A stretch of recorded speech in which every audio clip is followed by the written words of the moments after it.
Story needs no platform. I left Facebook in 2017 and Twitter in 2018 for many reasons, but most because I don't like who I am on social media. The person I become when I engage too much. Snarky, judgmental, every now and then downright mean. I left Instagram in 2020 because I was tired of pretending to create a false public self in the midst of a family crisis. But whenever I talk with writer friends about my abandonment of social media and their desire to do the same, the issue of platform nearly always comes up. Writers need, we're told, a solid social media following so that our stories can be seen, noticed, read, and shared. Most of all, shared. If our stories are shared, they can get more followers and the platform will grow until it's unassailable, leading to speaking engagements and book sales. Or something. I've never been sold on the idea that social media is an effective platform for most of us. If you're an influencer, of course, that's one thing, and that thing is basically your job.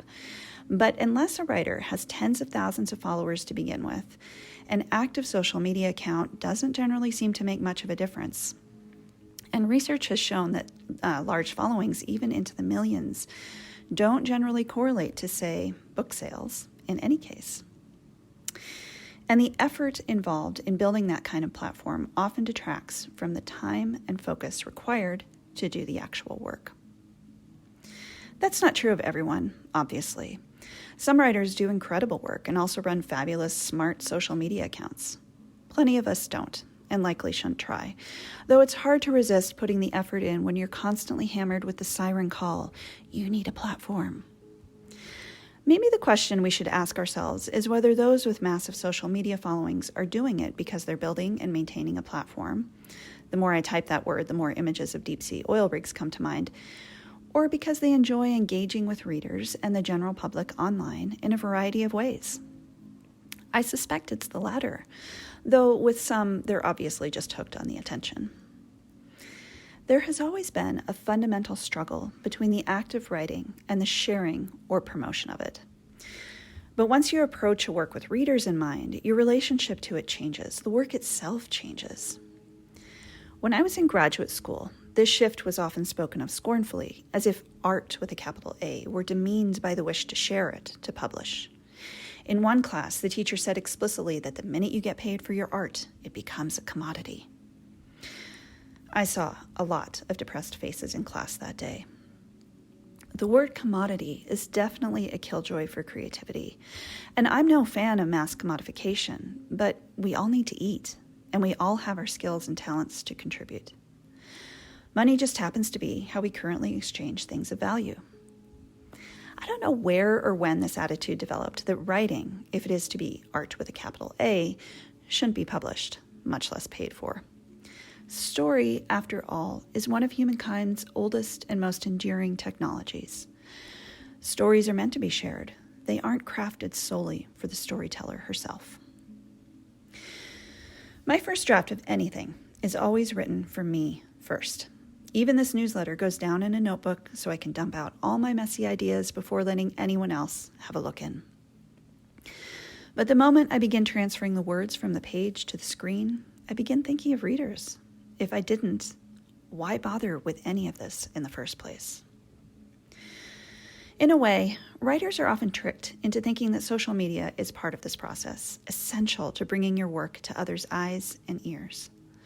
But I found that each platform I've been on deflated my creative work in its own unique way, and all of them gobbled up the spaces in my brain where creativity happens.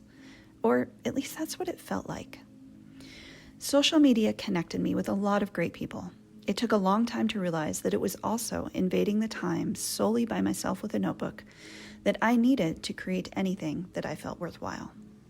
It drowned out wherever it is that story comes from until I couldn't hear it anymore. That said, when I was revising my first book, the one constant question I faced myself with was, at what point will the reader put this down to go check Facebook?